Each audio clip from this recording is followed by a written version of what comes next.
So, good morning, good afternoon, good evening, everyone, wherever you happen to be in the world today. Welcome, one and all, to Coffee Talk. It is time once again for Coffee Talk Live, where we will be having some discussion about what is going on in the world today, taking a look at some of what's going on in the news, and having a little bit of dialogue with those of you who are able to join us for the live portion. And if you would like to join us in the live portion, if you're listening somewhere else, you can find us Monday through Friday at 2 p.m. Eastern Standard Time on YouTube, and that is at Coffee Talk Live and at Prepper University. Except for tomorrow. Tomorrow I will be early. I mentioned that yesterday, that on Friday, got an appointment. I might have mixed it up a little bit, but Friday I have an appointment. I believe I will be doing it at noon tomorrow Eastern Standard Time, as opposed to the regular time. You can find me on X at Coffee Talk Chat, and you can find me on fistfulofradio.com, podcasting out of Atlanta as we get ready to jump off here. And I do read through, of course, as many comments as is plausible for the benefit of those of you who are listening and not able to see. And I'll say hello to a couple of people here really quick. I see Helter is there, as well as Dragon. Rodney is here, all the way from New Zealand. Brian is here, Cyberjack Sr., and Donna, who reminds people thumbs up, like, and share. Please do. I get tormented on this channel, as you well know if you heard my diatribe yesterday about about ScrewTube and the new game they're playing with me, which, by the way, on the beginning of my video, I did see that they have a warning now. They have a warning. There are people out here who care. Do you need help? Yeah, okay. Being joined today by two felines. I've got Miss Kitty slumbering in the chair behind me, and Uncle is actually on the floor back here. You can't see him, though. He's hard to miss, but you can't see him. And Jericho says, I saw your video a while from yesterday, and man, yeah, you saw that. And if you open up the yesterday's video on Coffee Talk, not Prepper University, because Prepper University, they reversed the decision on the appeal, but on Coffee Talk, they refused. So if you open it up, it's got all kinds of warnings and banners and stuff on it. It's crazy. And Jericho says they're gaslighting you to no end. Yeah, they are. They're trying to make it as miserable as possible for me. And Johnny is here. He says, how is Hobo and Granny? They are fine. Hobo is curled up on the back porch using a kitten as a pillow. It's pouring rain out here. Oh, come here. While we're on the subject, there's Monkey. There's Monkey, everybody. There is Monkey, everybody. How you doing, my friend? Little Monkey, the little burned up kitten that was found in the engine of a car. Hobo is asleep, curled up next to the door to stay out of the rain, and he's using a kitten as a pillow. I kid you not. And Anarchy has joined us as we get ready to jump off into what is going on in the world today. And of course, the big news story that everybody's been waiting on, a year in the making, almost actually a year in the making on this one. And I have a theory about this, actually, that I'm going to share in a moment if I can get anything to work, because Restream is going slow here. Hopefully we don't have a problem. This is going to be an Associated Press article, but you can find this all over. You can find this all over. New York City Mayor Eric Adams indicted on charges of taking bribes and illegal campaign funds from foreign sources. What? Corrupt government in New York City? Say it isn't so. Say it isn't so. I see Fluke Man has joined us, as well as Chris, who says, Demolition Man, happy, joy thoughts. No kidding. And Johnny says there's a feral cat they see at night at work, all black with white feet, and he calls them Boots. And Yahweh is here, getting ready for Helen to pass through in Hillsborough County, Florida. Yeah, that's right. Hurricanes down here. That's why we're getting as much rain as we are.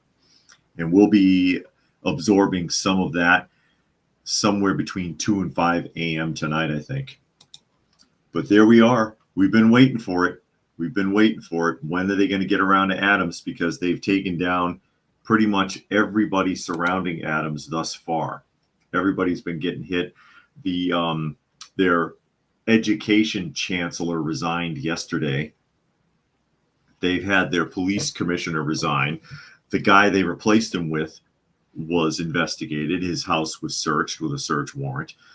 They're searching current chiefs, former chiefs. They've gone after 2 former New York City fire chiefs, the people from the Department of Education, the people from the Department of Transportation, the deputy mayor, the the chief legal advisor quit. And I'm sitting there like, who's running New York City government now? There's nobody left.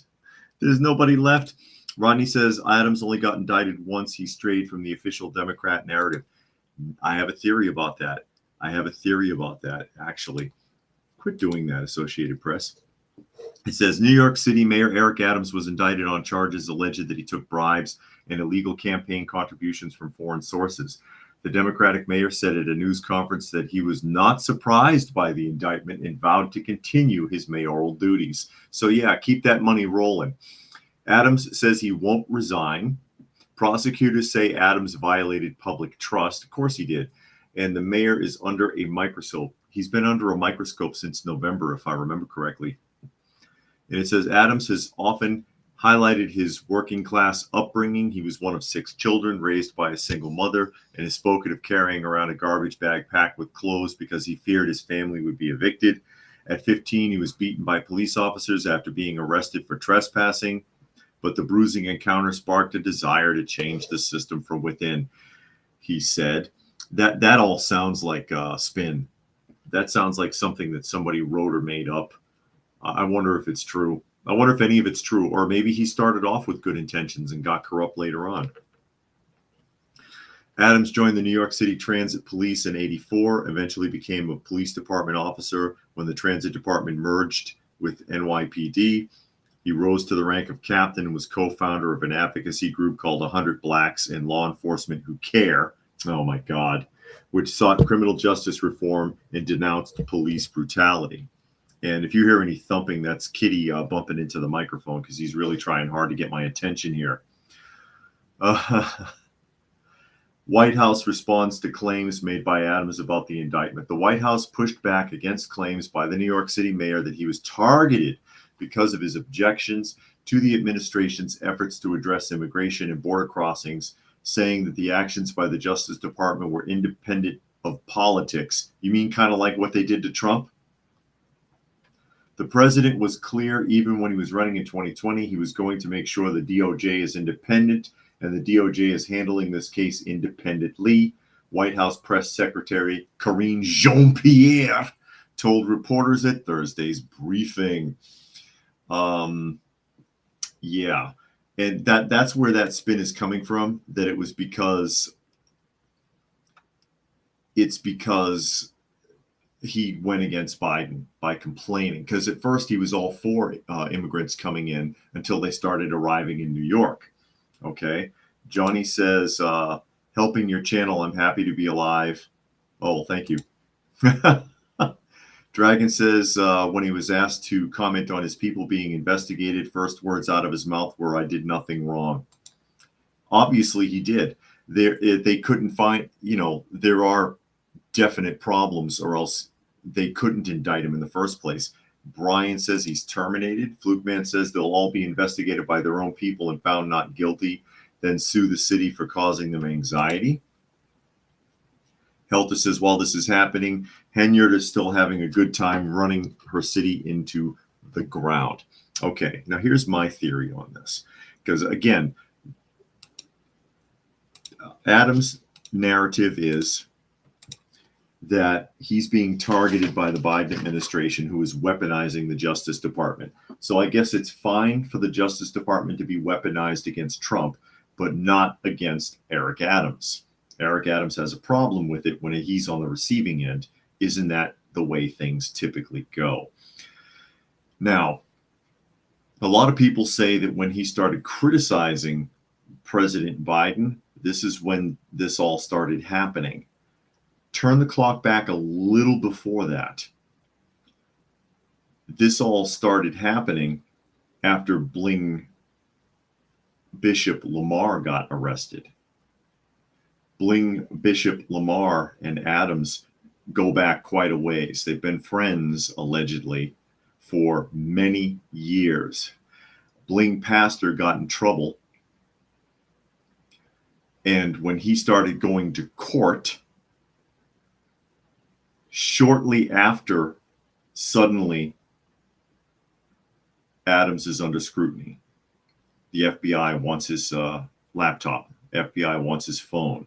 People that work in Adams' administration are being investigated or having their property searched. Warrants are being issued. People are quitting their job. I think Bishop Lamar Whitehead, who has been in prison before for identity theft, and that's what he's in prison right now for. He got 9 years. He probably sat there, and again, this is me speculating, okay? And if you look at the timeline, look up when Lamar was arrested and when he first appeared in court, and look at when Adams first was approached by the FBI, which I believe was in the late November of last year, late November of 2023, okay? So him and Adams go way back. They've been friends for a long time.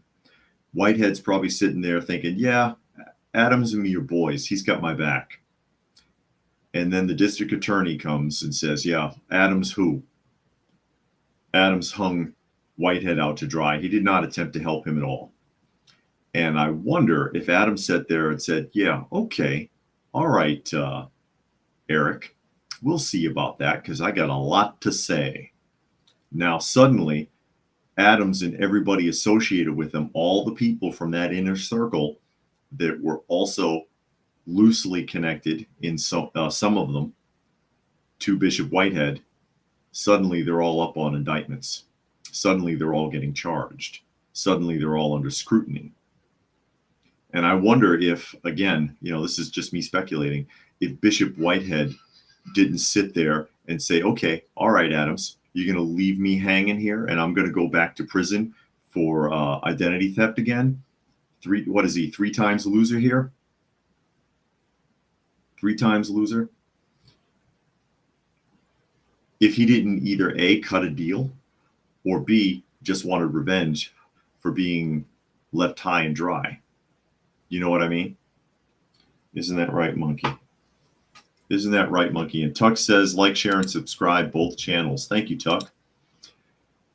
And All People says, Adams' bullcrap life tale misleads to imply his southern U.S. parents were slave survivor descendants, and on and on. But yeah, I don't step on the keyboard. Come over here. I don't believe any of that narrative. Was he really beaten up by police for trespassing? I mean, I have no idea. I don't know what his past was.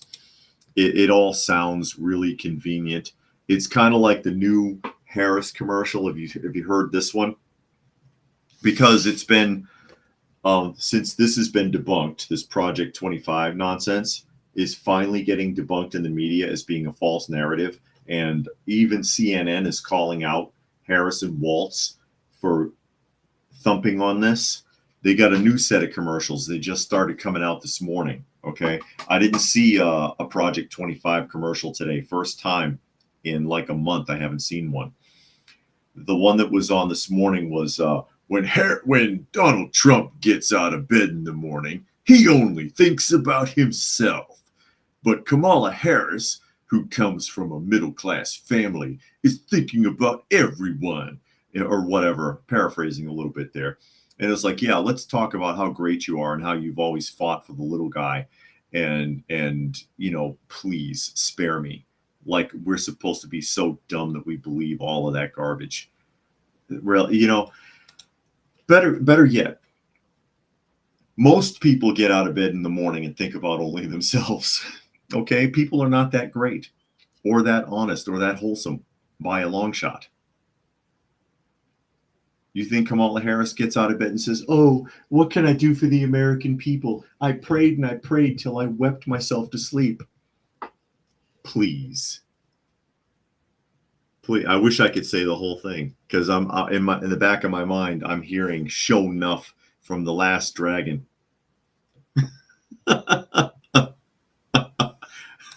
Anyways, Puck says must be rogue FBI agents. Mayorkas will tell Ray to shut this racism down. No kidding. No kidding. And highways are racist, by the way. But yeah, I mean, it's a house of cards and it's falling apart. And there's so many people involved, current and former chiefs of the fire department and the police department, their so-called educational chancellor, whatever the hell that means. Sven says, I don't think about shaving anyone else in the morning. Yeah, there you go. And Fluke Man says, I got your Wednesday's live notification today. When I clicked on it, a warning sign appeared about about self-erasure. Self-erasure. I know. You were here, weren't you, yesterday, Fluke Man? I went on that whole diatribe about that because, I mean, they're sending me like safety messages and I'm getting emails from ScrewTube telling me that they really care about me. And as you all know, all I did was read a story from Switzerland about a booth that this company is manufacturing where you erase yourself inside. You press a button and buy. And it's legal. It's legal. There were people arrested because it wasn't used properly. J40 says New York is a hellhole. Well, apparently there's nobody running it right now. Who's left? Who's left in charge of anything now that the mayor says he's not going to resign? Kitty, get out of there. Even though ALC, Ms. Cortez is calling for his resignation. Oh, honey, you can't step on my keyboard. Is calling for his resignation. He says he's not going to resign and he's going to continue with his mayoral duties. All People says everyone in Adams' inner circle and top levels of Adams' administration is post-slavery era Caribbean lineage migrants. He just can't stop. It's okay, All People. It's okay. But yeah, who's left running New York City right now? Who's left? Maybe now's the time for us to go full escape from New York. Where's Snake Plissken when you need him? Where is he?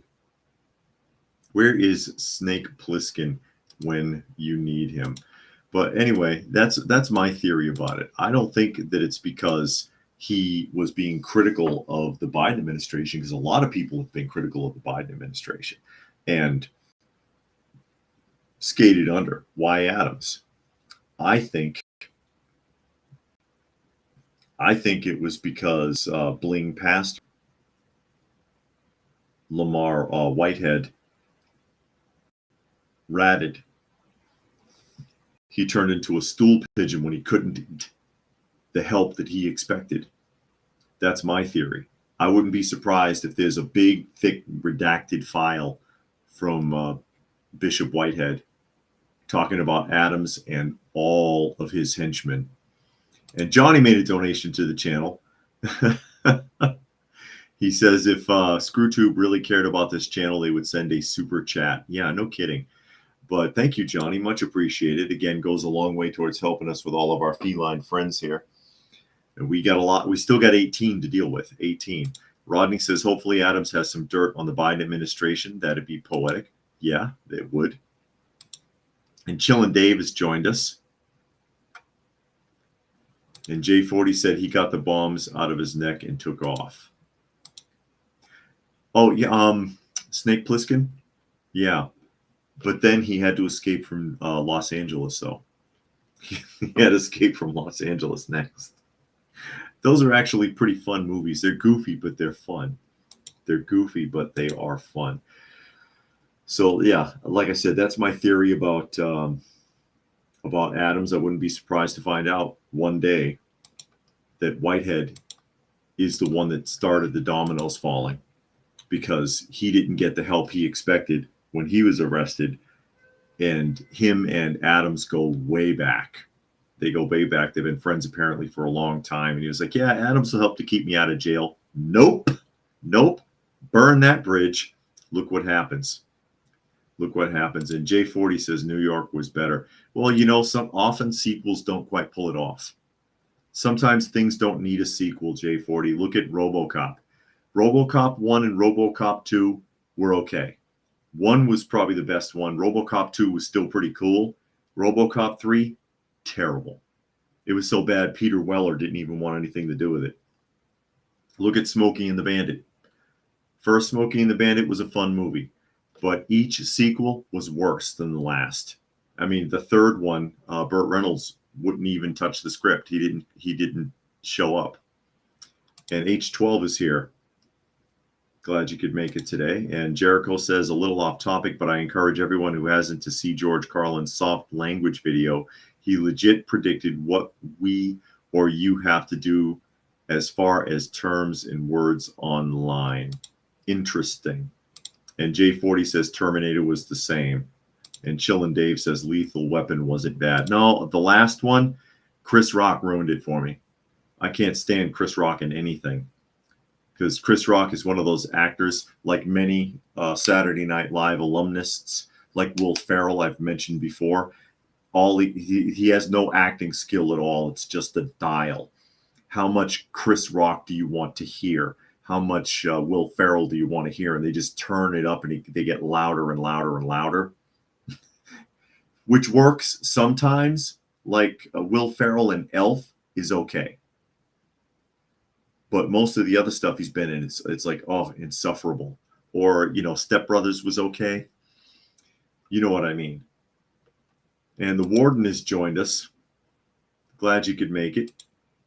Jericho says how you can't say certain things and phrases and have to find ways around the straightforward words. It's surreal dystopia. That's where we are. That's where we are. You see what happened to me yesterday or the other day for just reading that article. And the mess that they put me through yesterday morning on ScrewTube. I went on for 20 minutes yesterday because I was so frustrated with that.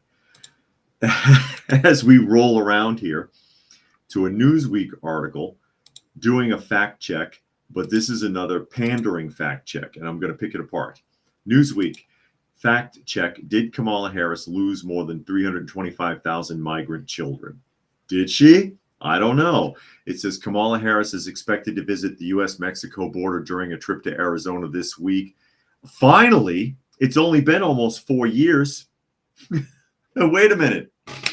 Is she actually going to make it all the way to the border, or is she going to go somewhere that's 200 miles away like last time? Wow. Look what it took. It took her running for president to actually get her to get down there. So much for the border czar. Anyways, this week as vice president attempts to win over voters on immigration policy ahead of the November election. I don't think anybody in Arizona wants to hear any shit from her about immigration policy at this point. Trump has repeatedly targeted Harris over the number of border crossings during the Biden administration, highlighting the role handed to her by the president to investigate the root causes of migration in the northern triangle of Central America. They needed her to do that. I can tell you what the root cause was. It was that executive order Biden signed on the first day of office that made it so that Border Patrol could no longer detain anyone who came across. They used to detain them in a detention center and then charter them on buses back to South America. They couldn't do it anymore. That's what caused the problem. You needed someone to investigate that. I could have saved you hundreds of millions of dollars. Trump went after Harris again earlier this week, a rally in Pennsylvania. That's bad syntax. This week, during a rally in Pennsylvania, when he accused her of losing hundreds of thousands of unaccompanied migrant children who had entered the country. And what it says here, in Indiana, Pennsylvania, September 23rd, blah, blah, Trump claimed Kamala Harris had lost more than 325 migrant children. She, quote, lost more than 325 migrant children, Trump said. Quote, again, they're gone. Nobody knows where they are. Many of them are dead. Many of them are in sex trade. Many of them, but many of them are dead. They've been trafficked. They've been assaulted, shall we say? I got to be careful with my wording. 325,000 children missing. Okay. So now Newsweek is going to pretend to fact check this because according to ICE, they transferred over 448,000 unaccompanied children. Okay. And then when you get down to the fact check here, it says false. Trump's claim is based on an audit that showed between the fiscal years of 2019 to 23, Immigration and Customs Enforcement had reported more than 32,000 unaccompanied migrant children had not appeared in court for immigration proceedings. The audit found that ICE was not able to account for the location of all these children. The audit also said ICE had not issued orders for 291,000 children to appear in court. Trump appears to have combined these two figures to try to make 325,000. The audit did not state that 291,000 without court orders were missing. All right. Now, this is equivocation at its finest, because what they're suggesting is that only 32,000 of them are missing because they didn't appear in court, right? Which, why the hell would they? They crossed the border illegally, and they're minors. And that 291,000 were never required to appear in court. But it doesn't tell you whether or not they know where those 291,000 other kids are. And they should know where they are. We read this article like 2 months ago. Okay? They should know where they are because they assigned social workers to these kids. And the social workers lost track of them. So no, they don't know where they are. But yeah, according to Newsweek, that's false, because they split hairs with it to act like it's an exaggerated number. Oh, man. Fluke Man says, if ScrewTube cares about between right and wrong, why aren't they vocal against assistant erasing, like they're vocal against racism claims to protect children but allows transparent kid videos? I don't know. And Puck says that's nothing compared to the potential danger of another 4 years of mean tweets if Trump is elected. Johnny says she'll visit the border via the Zoom video. Yeah, she can do it on Zoom. She can look at pictures.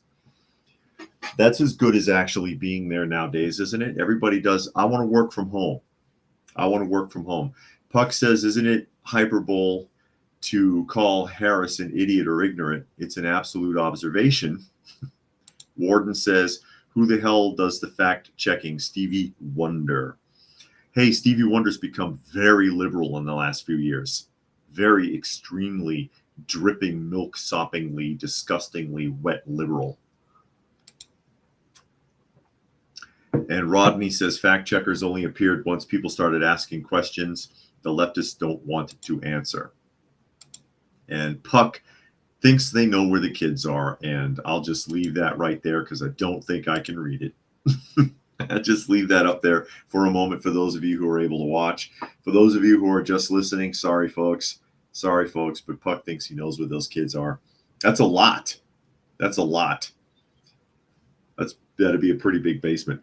But anyways, that's, again, equivocation at its finest. They're splitting hairs and they're saying, oh, well, just, we're only talking about the ones that didn't appear in court. But all of those kids were assigned a social worker and they don't know where those kids are.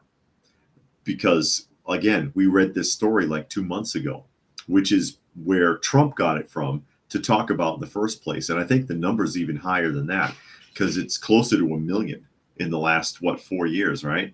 Something crazy, some crazy numbers. Some crazy numbers, and that's just scary. It's like, where the hell are these kids? What happened to them? Where did they go? Where did they go? One can only wonder. One can only wonder what the hell could have happened.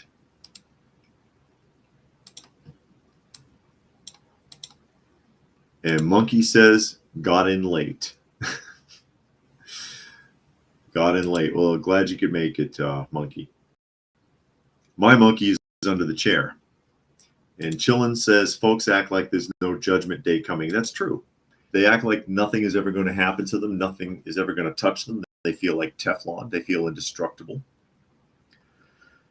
That's why I wonder about a lot of these people. I don't think they believe in anything except for themselves.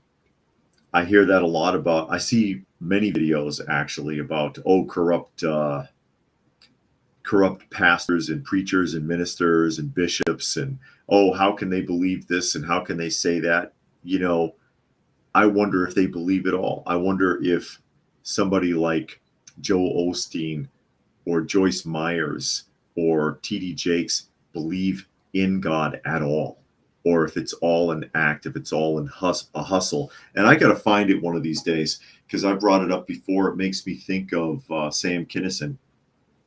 So I saw Sam Kinison once, and he played a video clip of himself as a child because his parents were professional televangelists, like 5 years old in a white suit, like a white tuxedo with the microphone, Bible thumping on stage. And he was like, yeah, that's me up there.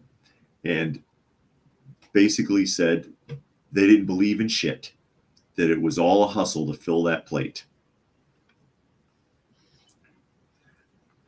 There you are. Johnny says, imagine a world where on Inauguration Day, 2 laptops are set up, one the president being sworn in, the other laptop is the justice doing the oath, with the laptops facing each other. Wow. You mean kind of like the boardroom in Demolition Man, with the guys at the head of the table and the rest of them are all TVs on these bevels, and they all turn and follow him around the room? And J40 says they're called hirelings in the Bible. Hirelings. Now, moving on here, another Associated Press article. I thought this was interesting, and I just had a couple of words to say about this. Father of teenage suspect in North Carolina shooting pleads guilty to gun storage crime. So, father of a teenager accused in the 2022 shooting in North Carolina's capital city that left 5 people dead pleaded guilty Wednesday to storing improperly a handgun that authorities said was found with his son after the shootings. Authorities said, but not confirmed. Let that sink in for a minute. Alan Thompson, 61, appeared to cry as he entered the plea to the misdemeanor charge in Wake County Court, news outlets reported. District Court Judge Mark Stevens, who gave him a 45-day suspended jail sentence and a year of unsupervised probation, called the matter a case of epic tragedy. Thompson's attorney said in court there were no warning signs that Austin Thompson, accused of 5 counts of murder as well as other charges, would commit violence. I doubt that. The shootings happened when Austin was 15, and among the 5 people killed was his older brother. Now, this is why I think this is interesting. I'd be curious to know whether or not 61-year-old Thompson's attorney was court appointed. Hi, Granny Smith. Everybody's in here now. I got 4 cats in here now. I wonder if he was court appointed because they squeeze him into a corner to plead to a misdemeanor. He's in court crying. And the charge is he didn't store a gun properly that police claim they think they found with the suspect. Did they find it with him or not? Was it used or not? And how liable is the father? It wasn't properly stored. What about the other firearms the guy had? That sounds to me like an arranged plea deal for political purposes, for political bonus points, because it would make people more fearful to own a firearm in the long run.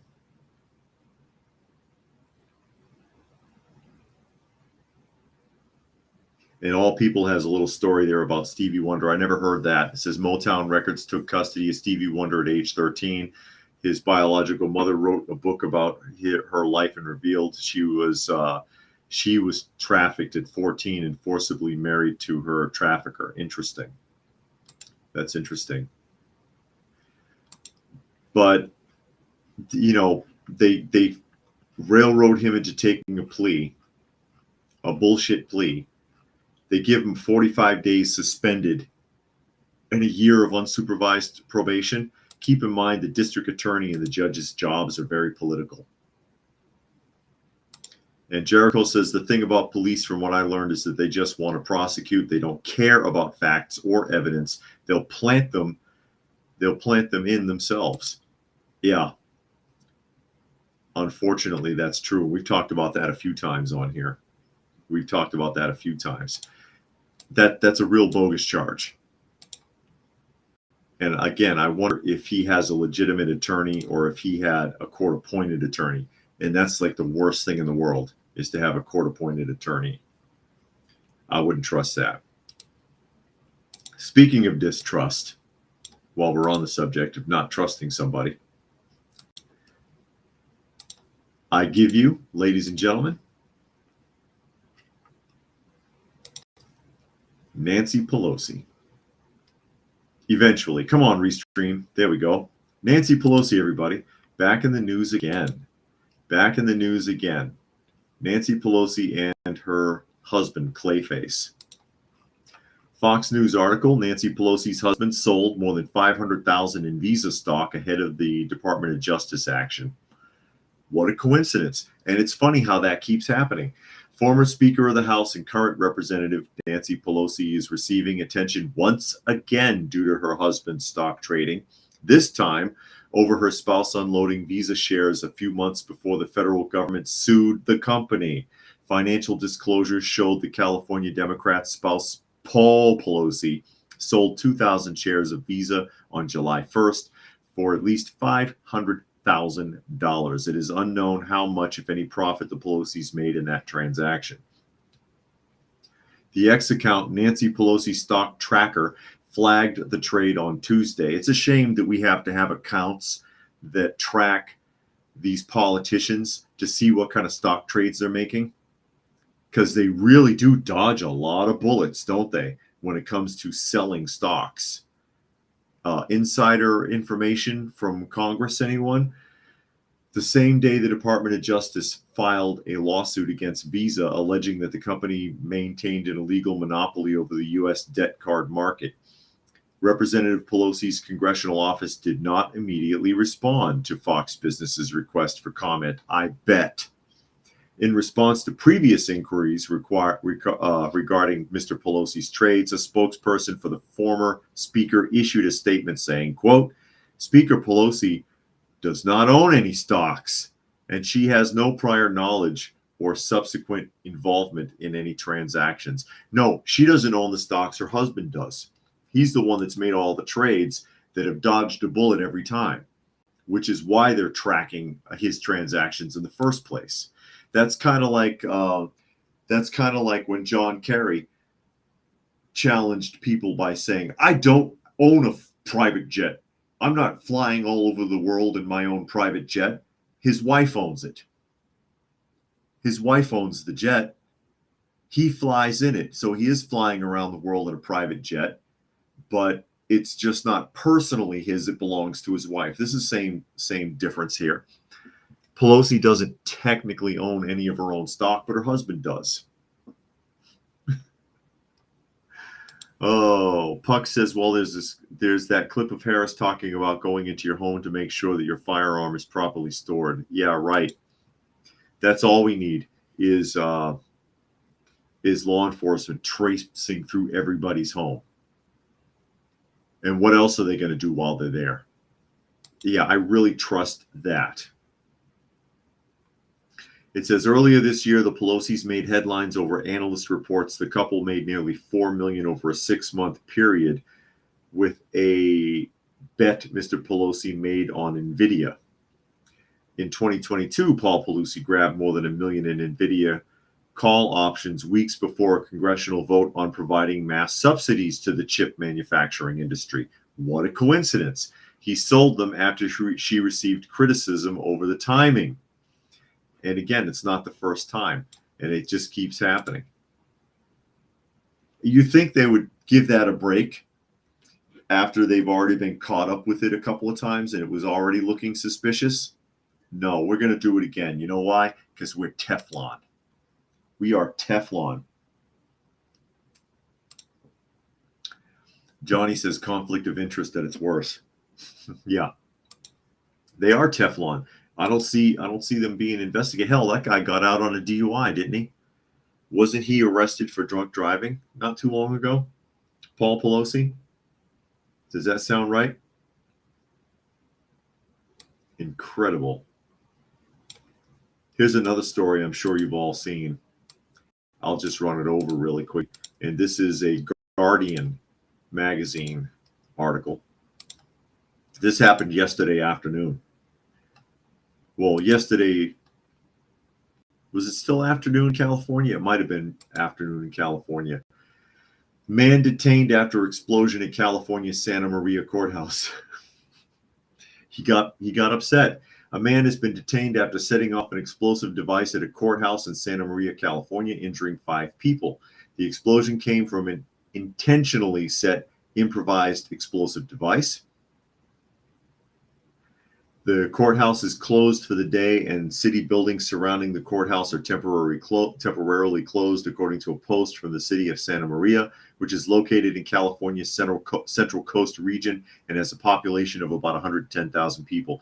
If you already got the guy, what's the point of closing it now? Except to clean up.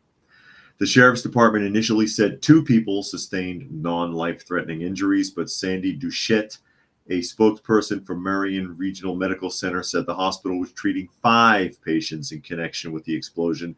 2 were in good condition and 3 in fair. On Wednesday morning, Duchette said, without providing details. Newshawk, a local online news outlet in Santa Barbara County, reported that the suspect had thrown a bag in an arraignment courtroom and the bag had exploded. The suspect was in custody. Another local news outlet called Coastal News reported the man opened the door and began screaming that the FDA was poisoning 900,000 people every year before throwing the explosive. The news comes as violent threats against judges in the U.S. continue to rise. Well, maybe if so many of them weren't shady, it wouldn't happen. Sorry, I couldn't resist. The National Center for State Courts, a nonprofit representing the justice system in the United States, reported federal judges, prosecutors, and court officials faced more than 4,500 threats in 2021. That's a 400% increase from 2015. I want to know how he got as far as the courtroom. Because, you know, when you walk in any courthouse I've ever walked into in my adult life, you've got to go through quite a bit to get in there. It's like being at the airport in a lot of places. Warden says they must have mispronounced his pronouns. Yeah, maybe. Maybe. I want to know if he was actually able to toss that into the, if he was able to actually toss it into the room, right? Opened the door and began screaming. Let me see. Throwing the bag into an arraignment courtroom. How do you get that far with a bag with anything in it? J40 says metal detectors and cops. Yeah, I mean, even like back in my custody hearings in 2003, going to the courthouse, it was like being at the airport.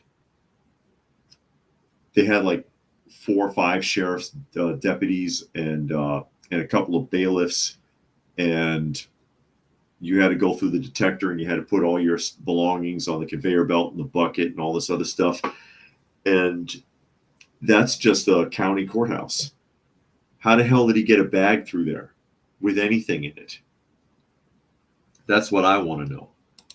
Inquiring minds want to know. Inquiring minds want to know. And I know you all wanted to see Biden make an ass of himself. It's what he does best nowadays, unfortunately. Unfortunately. His mind is going, it seems, but I have very little sympathy for him. I truly do. Again, 50 years in office, and all he's done is line his pockets. Fox News article. Biden blunders at New York City speech telling the audience, welcome to Washington. And there he goes right there with his little, I love that.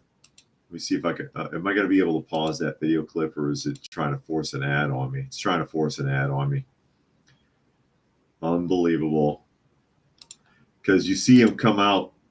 I'll run that back real quick, no audio. Coming out of the curtain, the Joe Jog. See, the Joe Jog. But here we go. It says President Biden forgot he was in New York City on Wednesday as he addressed world leaders about the war in the Ukraine. We're still whoring for the Ukraine, huh? The president was in Manhattan to discuss the joint declaration of support for Ukrainian recovery and reconstruction. You can't reconstruct anything while they're still at war. At the Continental New York Barclay Hotel. Biden has been in New York since Monday, and he delivered remarks at the United Nations General Assembly on Tuesday morning. Thank you, thank you, thank you, he told the audience after he walked onto stage to applause. Welcome to Washington. He continued, apparently not noticing the area, and launched into his speech. Well, he launched into reading his teleprompter. Those are too small for him. He usually uses bigger ones, doesn't he? You can see him squinting. You know he can't see. Come on, give the guy a break. Biden isn't the first traveling politician to say the wrong city, but social media quickly seized on the gaffe-prone president's latest embarrassing moment. Of course, yeah, I know people mix up cities all the time, but that seems like that's all this guy does now. It seems like that's all he does.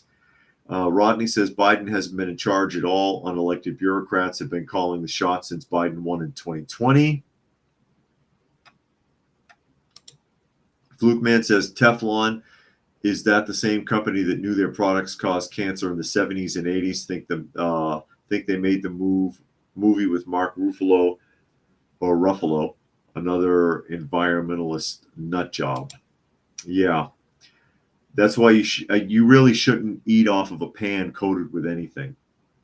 I mean, if you got a ceramic coated pan, or like a proper cast iron pan, or if it's just straight stainless steel or straight copper, but if they've added a coating to it, you should be careful. That coating peels out and you eat it. And J40 says Hunter had some good parties while Joe was in. Yep.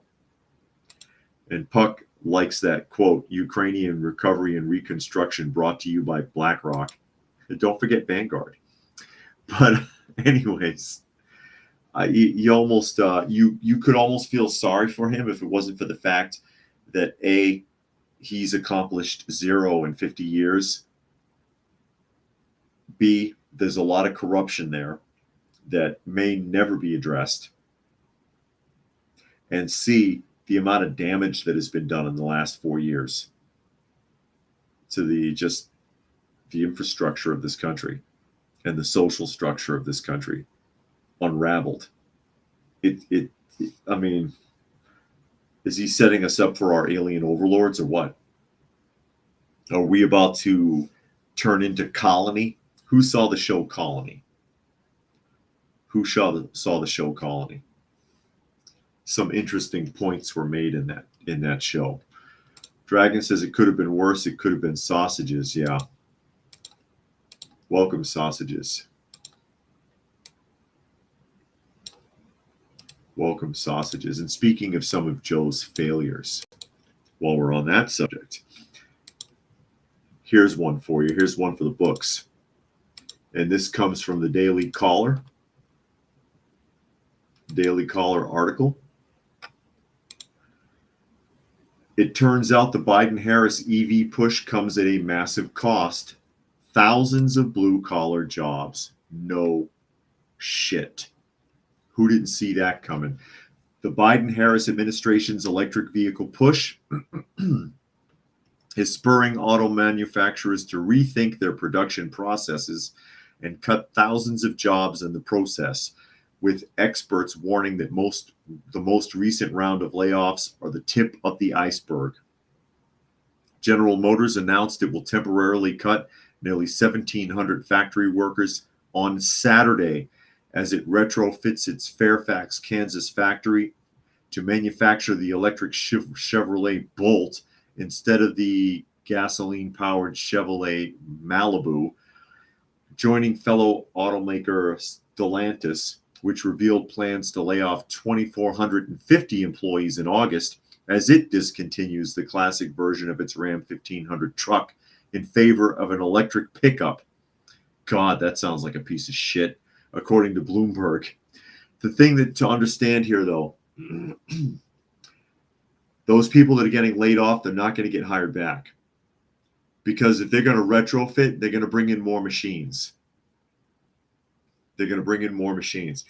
And the old adage, and I've jumped on this one a bunch of times because a lot of people love to say that, oh, well, you know, when they get rid of all these menial jobs, which this is hardly a menial job here, that opens the door for all these great technical positions for people. Not going to happen.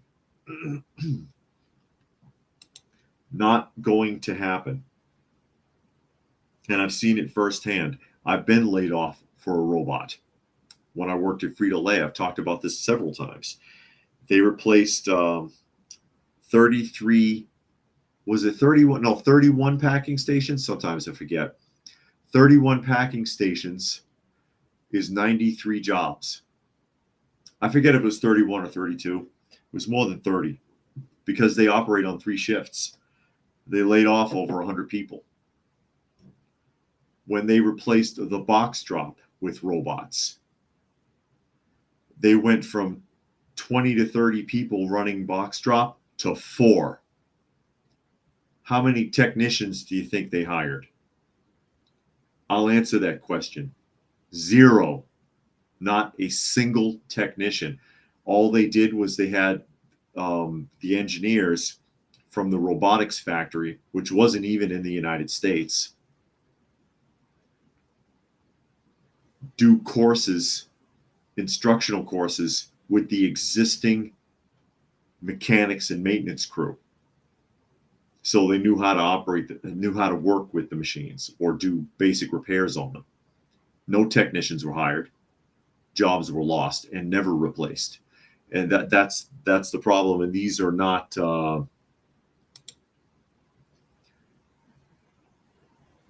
that's why I harp on that all the time when I hear that. And people are like, oh, well, you don't understand. These people are going to get these great tech jobs. You know, most people can't do that kind of work. Most people are not that smart or that hands-on anyway. Jericho says temporary layoffs, right? They're never getting hired again. You know, temporary layoffs, that's why they sing about that in the Good Times song. Temporary layoffs, good times. Because the song's implying they're not getting their job back. Rodney says when the government monkeys with the market, it always ends in disaster. And there's Gary Edwards. Oh, Gary, you are late. You are late. But yeah, here it comes.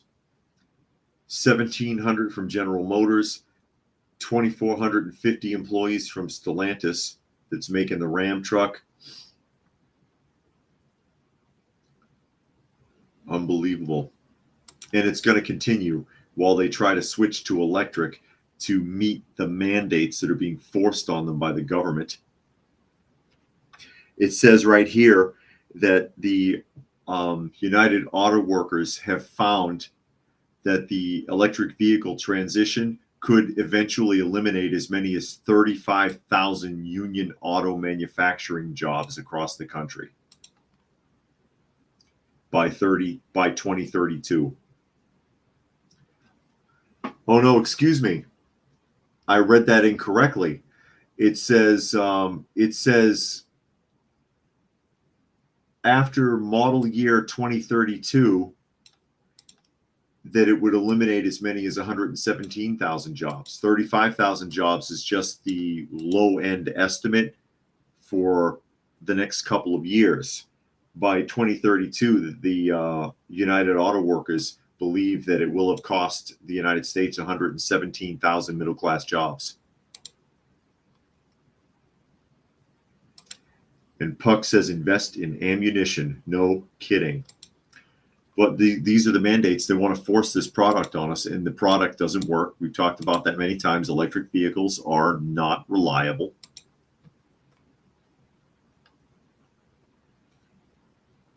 They're not reliable. We're being forced to use a technology that's unproven so that they can check boxes and pretend like they're caring for the environment.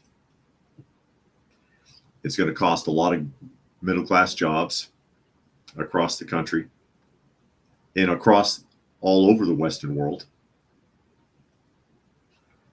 You think these people care? You think they care? While they get patted on the back for it. Oh, Joe, you're doing a great job. You're cleaning up the earth. And you know that isn't true. You know that isn't true. When you see what has to be done in order to produce those batteries, you know it isn't true. It's far more destructive than the burning of fossil fuels. That strip mining and all that waste and all that toxic contamination that's left behind. And Puck says, could it be that these companies have given up on the election? Usually they lay off after the election. I don't know. I'm willing to bet a lot of them feel like it's not going to go over well. That it's not going to go over well with Harris. I mean, if you look at it logically, it doesn't look like she could possibly win. But you know that that situation is being forced. And it feels like there's a lot of room for corruption there. It felt like it the last time. It feels like it could be that way again. And Preparedness HQ says they started a new YouTube page. They used to be Heroic Prepper, but they're going to start fresh. So I'll leave that up there for a moment. Excuse me. But it really doesn't look good. It doesn't look honest. It looks like if she does win, I think if she does win, a lot more people will suspect corruption than even the last time around with the election. And many of you remember those data curves that I showed from the presidential election, the Georgia runoff election, and the Venezuela election, all officiated by Dominion, that had the exact same curve on them, which is remarkable. The odds of that happening are astronomical, numbers that I couldn't even fathom, like winning the lottery. And Gary rightly says it's easier to destroy than to create. Yeah, you can destroy something very quickly. Fixing it or rebuilding it, that's a whole nother story. A lot of damage has been done. 4 years isn't enough. If Trump were to win and Trump were to try to fix anything, 4 years is not enough time to repair the damage that's been done. That would be a miracle in of itself if he was able to do that. And one can only speculate. But yeah, the unions, because remember the Teamsters wouldn't back Harris either. They backed off. Flukeman says, should we be worried the very large battery banks preppers use because electric cars catch fire?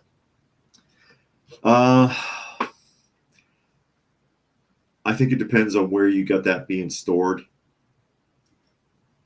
Also, when you've got a battery bank, it's stationary as opposed to something that's moving, like in a vehicle that has more of an opportunity for damage.